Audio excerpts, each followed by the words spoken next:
বছর ঘুরে সামনে এলো ঐতিহ্যবাহী ব্যালন ডিওর। সোমবার প্যারিসে বিজয়ীর নাম ঘোষণা হবে। সংক্ষিপ্ত তালিকায় ৩০ ফুটবলারের ৯ জনই ইউরোপ চ্যাম্পিয়ন পিএসজির সদস্য। ইউরোপিয়ান মিডিয়ার গুঞ্জন, ফরাসি ওসমান দেমবেলের হাতেই উঠছে মর্যাদার এই পুরস্কার। কালার এক্সপার্ট, জর্জ স্যাপ এবং মাইল্ড অন হ্যান্ডস টেকনোলজি সমৃদ্ধ অরিক্স ক্রিস্টাল ওয়াশ আপনার লন্ড্রি এক্সপার্ট। বছরের সেরা ফুটবলারকে উত্তর মেলে ব্যালন ডিওরে। গত ১.৫ দশকে এই পুরস্কারকে একান্ত ব্যক্তিগত বানিয়েছিলেন আর্জেন্টাইন কিংবদন্তি লিওনেল মেসি ও পর্তুগিজ সুপারস্টার ক্রিস্টিয়ানো রোনালদো। তবে এবার সহ টানা ২ বছর ব্যালন ডিওরের সংক্ষিপ্ত তালিকায় দেখা মেলেনি ফুটবলের ২ প্রাণ পুরুষের।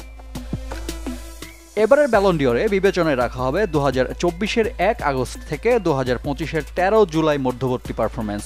ইউরোপের শীর্ষ লিগ, চ্যাম্পিয়ন্স লিগের পাশাপাশি যে সময় নিষ্পত্তি হয়েছে ফিফা ক্লাব বিশ্বকাপের। ব্যালন ডিওর মনোনয়নের সংক্ষিপ্ত ৩০ জনের তালিকা থাকলেও আলোচনায় ছিলেন নির্দিষ্ট কয়েকজন। মোহামেদ সালাহ, কিলিয়ান এমবাপ্পে, রাফিনিয়ার সাথে সবচেয়ে আলোচিত দুনাম লামিন ইয়ামাল ও ওসমান দেমবেলে। মাঠের পারফরমেন্স ও দলীয় অর্জনের বিচারে সবার চেয়ে এগিয়ে ফরাসি ফুটবলার ওসমান দেমবেলে। ইনজুরি জর্জরিত ক্যারিয়ারে নামের প্রতি সুবিচার করতে পারেননি এর আগে। তবে জাতীয় দলের সতীর্থ এমবাপ্পে পিএসজি ছাড়ার পর ক্লাবের ত্রাতার ভূমিকায় এ ফ্রেঞ্চম্যান। লা পারিসিয়ানদের ট্রেবল জেতার বছরে দেমবেলে গোলের দেখা পান ৩৩ বার, সাথে ১৩ অ্যাসিস্ট। কেবল ২০২৫ সালের ২৯ ম্যাচে ফরাসি স্ট্রাইকারের নামের পাশে সর্বোচ্চ ২৫ গোল।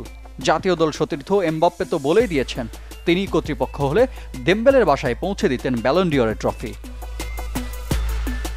ইজিপশিয়ান কিং মোহাম্মদ সালাহ ৫৭ গোলে অবদানের পরেও লিভারপুলের চ্যাম্পিয়ন্স লিগ ব্যর্থতায় ফিকে হয়েছে ব্যালন ডিওরের সম্ভাবনা। ২ কাতালান স্টার রাফিনিয়া ইয়ামালের বেলায়ও একই হিসাব।